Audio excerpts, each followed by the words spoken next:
Was this the game that finally transforms our season? Newcastle didn't just win away from home, it felt controlled and a genuine big step forward for Eddie Howe and the team. This performance felt like a turning point because for the first time, it feels like Eddie Howe solved one of our biggest problems. So let's start with the man of the match and arguably the best signing in the Premier League this season. And in terms of his skill set, he's probably one of the most complete young centre-backs in the Premier League, and against Everton, he added goals. And in both goals, he showed just how good he is in the air. The first one, within the first minute of the game, one of the quickest goals in the Premier League this season, beautiful delivery by Miley, and a beautiful bullet header from near range at that near post. And fair play to the set piece coach. Nearly all the corners were in swinging, trying to put it on the head of Pickford, trying to expose his claiming ability, and focus more on trying to get bodies around where the ball might be. In the second goal, it's something a little bit different from that second phase, and it's the quality delivery of Lewis Hall.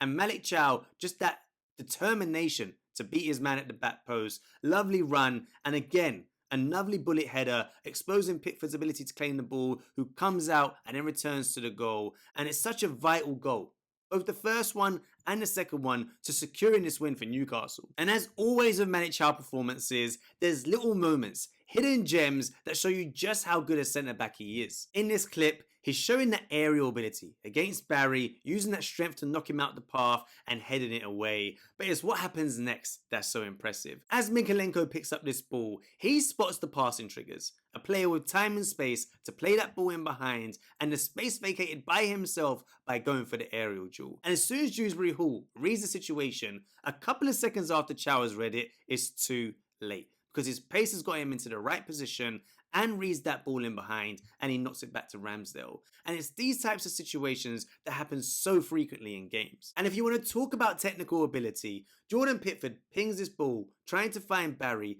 This ball coming out of the sky across Malik Thiaw's body, and he's just not flustered in the slightest. Uses his toe to just take everything out of this ball, spin and face Ramsdale, and knock it back into his path. Pound for pound, he is one of the best signings of the summer transfer window. But the real breakthrough isn't Malik Thiaw's goals or performance. We already know about that. The biggest breakthrough in this game is that Eddie Howe solved one of our biggest problems this season. We've gone 1-0 up in the past 3 away games, so what actually changed? If you look at the flow of attacking threat throughout this game, the momentum changes between Everton and Newcastle, there's one thing you should notice. Newcastle finally learned how to control a game away from home. And I spoke about it in the Marseille recap just in my previous episode. You need to learn how to retain the ball away from home, to kill the momentum of the opposition and quieten the away crowd. Look at the periods in and around our goals. You got Malik Thiaw's goal in that first minute. Straight after that, we're controlling possession. We're keeping the ball. The threat on the opposition goal isn't super high, but it's just taking the sting out of the game, not allowing Everton to build momentum and get a goal back quickly. As Everton get that spell of possession back, as we drop into that low block and conserve energy, look what happens after that second goal. Getting it at the perfect time as we wrestle back that control, and again controlling that possession after we score. The third goal comes against the run of play, and for every neutral watching the match, it seems like the game is done and dusted. But we all learnt from that Marseille game. It only takes one mistake to totally turn around the fortunes of both teams in the game. And in that second half, what made me so happy was that ability to retain the ball and build pressure early on in that second half, not make any mistakes. And you can see how the attacking threat gradually builds to that fourth and final goal.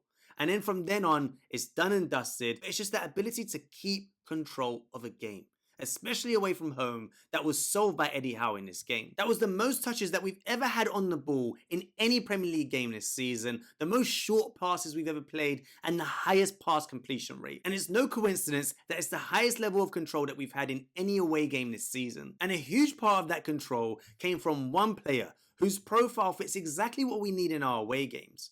Miley is still only 19 years old and is only the second youngest player to both score and assist in a Premier League game. But his performance was way more important than the goal or assist. He reminds me so much of Michael Carrick, that tall, elegant, composed football player, the one that can control the tempo of a game, and that's so important, especially in away games. And one of the ways that he was able to control the tempo of the game was with that combination play with Bruno Guimaraes. And what they do so well with each other is they play like a little five-a-side game close to each other in the centre of midfield. You saw it against Everton so many times, just 5 to 6 yards away from each other, playing little 1-2 passes to really negate the pressure that comes onto them from the opposition midfield. But as a midfielder, it's not just what you do on the ball, it's what you do off the ball. And you can see from this graphic, 2 tackles in the game, both won, and 8 ball recoveries. Just picking up those loose balls in and around the midfield area, and especially in our own half, and it just allows us to gain even more control in the game. And this isn't no fluke or one-off. He already played well when he came on against Brighton earlier on in the season. He had a little run against Benfica and Fulham where again he played well and combined with Bruno Guimaraes well in midfield, and his minutes have dropped off quite considerably, especially in the past few games, without any real reason. And we can't let this drift into another Elliot Anderson situation, an academy product that we let go and then trying to buy them back for double or triple the price that we sold them at. Lewis Miley is a star, and we now need to give him the game time, especially in this part of his development. So early on in his career, 19, 20, 21, we have enough games this season to rotate our midfielders in and out and prove that there's genuine competition for places. But it's not just Lewis Miley that helped us get our first away win of the season. It's no coincidence that the first time we win away from home and secure back-to-back wins, there's 2 players that return to the team. And if there's one clip that summed up exactly why they're so important to this Newcastle team, it's this. This is Tino Livramento. This is Lewis Hall. They are the 2 highest players in this team during this pattern of play. Tino Livramento moving from that inverting position and trying to make that supporting run further forward, and Lewis Hall doing the same, inverting and making a supporting run further forward. Tino Livramento playing that ball into Lewis Hall's feet, and then him having a strike on goal that deflects off a defender and hits the crossbar. But this just sums up the level of attacking threat that they have in this Newcastle team. Both players have outstanding individual quality, and we'll start with Tino Livramento, and the main thing he brings for me is that brilliant 1v1 defending, especially when we face some tricky wingers like Jack Grealish. Not the quickest player, but those subtle shifts of the ball are tricky to track. And you need someone like Tino Livramento reading this movement inside and just a super clean tackle just to nick this ball of Grealish and then that carrying ability to move us forward. But with Tino Livramento, the thing that I was concerned about on his return this season was how can we get the best out of him from an attacking perspective? He's so good at overlapping and underlapping runs, but what Eddie Howe has done has put him in a position to really hurt the opposition, and his comfort on the ball has been surprising in these types of positions, in that right half space. You know, you usually have that attacking midfielder type in that position, but in our team, you've got Tino Livramento drifting into that half space, Malik Thiaw playing a lovely ball through the lines, and Tino Livramento picking up lovely positions like this in behind that Everton midfield, and in that ability to carry the ball, or even play the ball to Elanga and then make underlapping runs into the box that happen numerous times in this game are such a weapon for Newcastle. And talking of underlapping runs, it's so good to see the attacking threat and natural movement of Lewis Hall down our left-hand side. You can see him here, Lewis Miley playing that ball out wide to Barnes, and already Lewis Hall knows what he wants to do. Moving forward to support play, Lewis Miley makes a lovely run to the edge of the box down that left-hand side, freeing up space for Lewis Hall to receive. But it's what he does when he receives in these positions. Comfortable ability on the ball. Just lovely dribbling ability, just moves past Tarkowski, and then as he gets into the box, every single option is well covered, but it's just that ability to drift into areas like that, and then the execution of his crossing ability from deep or within the box is so good. And you saw that from his delivery from Malik Thiaw's second goal that totally killed off the game. The return of both players, providing that tactical flexibility and pure attacking threat down both sides, could transform our season. And talking of transformations, there was one tactical tweak that Eddie Howe made to one player's role that probably produced his best away performance of the season. Nick Woltemade has started the season well, but there have been questions about how we adapt to his style of play and how he adapts to our style of play. But in this game, it all clicked, and it came from one single change from Eddie Howe. If you look at our average positions from the game, it all becomes clear. Nick Woltemade played higher than he's ever done in any game for Newcastle this season, and this situation sums it up better than any other. You can see Harvey Barnes on the ball, Nick Woltemade occupying both centre backs, but what he would usually do here is make that movement towards the ball. Just trying to link play, be his creative self, do what comes natural to him. But what he can also do is what he does here, getting closer and closer towards the centre backs and making that darting behind. He does have a decent burst of acceleration for his size. Harvey Barnes with a lovely ball, curved round into that channel, and Woltemade, once he gets into these positions, the biggest benefit is he allows us to get up the pitch, because his hold-up play is so good. Just holding off Tarkowski, and you can see what that does as he lays that ball back into Harvey Barnes.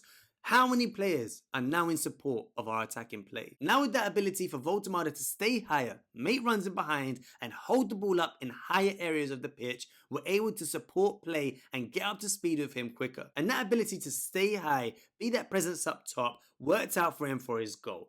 And what he's so good at when he's close to the box is that finishing ability. And as Elanga plays this ball into his feet, no one expects him to do what he does next. Clipping the ball, just nonchalantly over Pickford. Beautiful finish, and it's the kind of finish that he does in and around the box, whether it's a back heel flick or if it's a lovely side-footed finish, that he's just so good at. Just that composure to finish it when one-on-one with the keeper, which wasn't that great from Alexander Isak when he was at the club. But he was still able to do what he does best, even when staying higher up and being a presence amongst the centre-backs. You can see us here, lovely distribution from Ramsdale, playing it into Willock's feet, but Woltemade still does what he does best.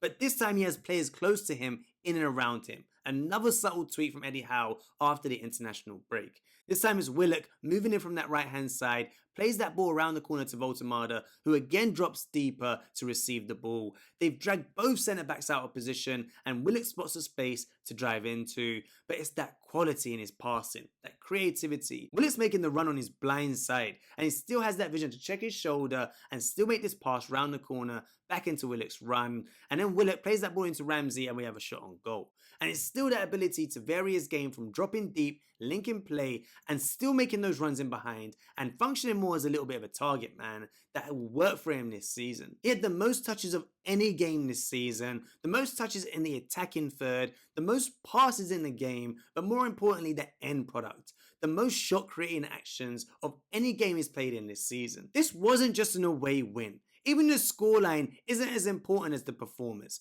because it's a mentality shift. It's a reset. The thing that gives confidence to the players, because it was beginning to get a little bit worrying that we go away from home, we don't know how to keep a lead, and getting it into the player's head that we can't secure a result away from home. But this win and the performance could be the moment that transforms our season. 2 wins on the bounce, our first away win, and Spurs and Burnley at home coming up next. It's the perfect chance to build a winning run and really turn our season around. If you like this video, make sure to hit the like and subscribe button. And if you want a deep dive analysis on the man of the match, check out this video here on Malik Thiaw and why he's one of the best centre backs in the Premier League this season.